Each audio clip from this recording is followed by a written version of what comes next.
Alors que maintenant que vous avez ouvert votre boutique Shopify, il faut choisir un forfait. Alors ne vous inquiétez pas, vous avez 14 jours gratuits.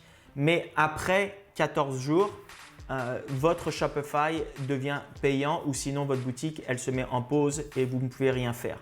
Mais il est important de choisir un forfait dès aujourd'hui parce que sans forfait, vous ne pouvez pas accepter les paiements, les cartes de crédit, PayPal, etc. Et les clients ne peuvent pas venir sur votre boutique pour acheter. Donc, il faut choisir un forfait dès maintenant, mais vous n'aurez aucun argent qui sera pris sur votre forfait tant que vous êtes dans les 14 jours d'essai.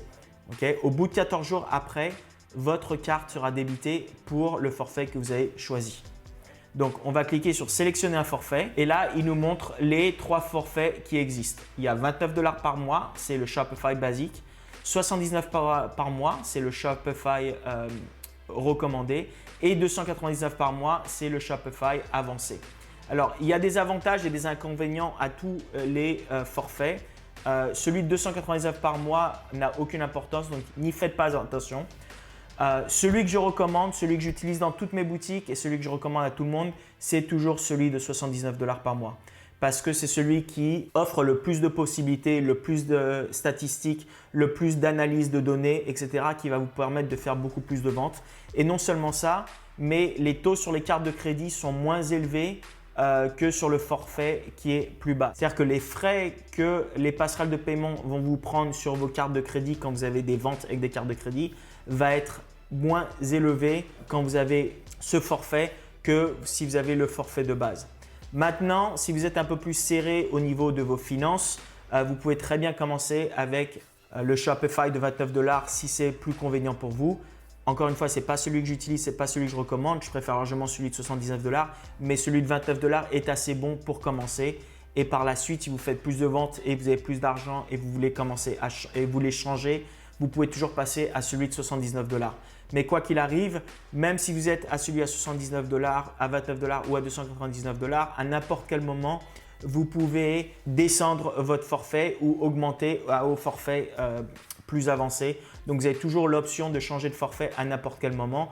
Quoi qu'il arrive, votre facture sera calculée au prorata, c'est-à-dire elle sera prorated, c'est-à-dire qu'en fonction du nombre de jours que vous avez passé pour le mois, si par exemple vous descendez de 79 $ à 29 $ et vous avez passé 20 jours sur les 30 jours à 79 $, ils vont vous rembourser la différence des 10 derniers jours.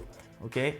Pareil vice versa, si vous êtes à 29 $ et vous voulez passer à 79 $ et il vous reste 10 jours dans le mois, vous allez automatiquement passer au forfait de 79 $, mais ils vous vont prendre la différence d'argent pour les 10 jours. C'est-à-dire qu'ils vont prendre 79 $, ils vont diviser ça par 30 jours, ils vont multiplier ensuite ça par les 10 jours qui restent et c'est l'argent qu'ils vont vous prendre quand vous allez faire l'augmentation. Donc, à n'importe quel moment, vous pouvez augmenter le forfait, passer au forfait du dessus ou passer au forfait d'en dessous. Mais quoi qu'il arrive, encore une fois, le forfait que je recommande et celui que j'utilise, c'est le forfait à 79 $. Donc, on va cliquer sur « Choisir ce forfait ». Il vous demande de confirmer la facturation et il vous donne des exemples. Alors là, ça peut être 79 $ tous les 30 jours.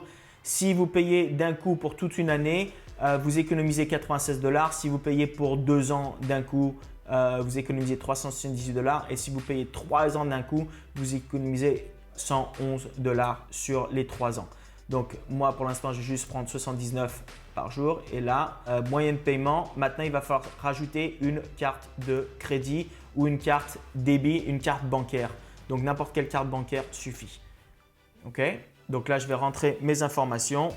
On va mettre encore une fois ces informations, son nom, son prénom et son adresse.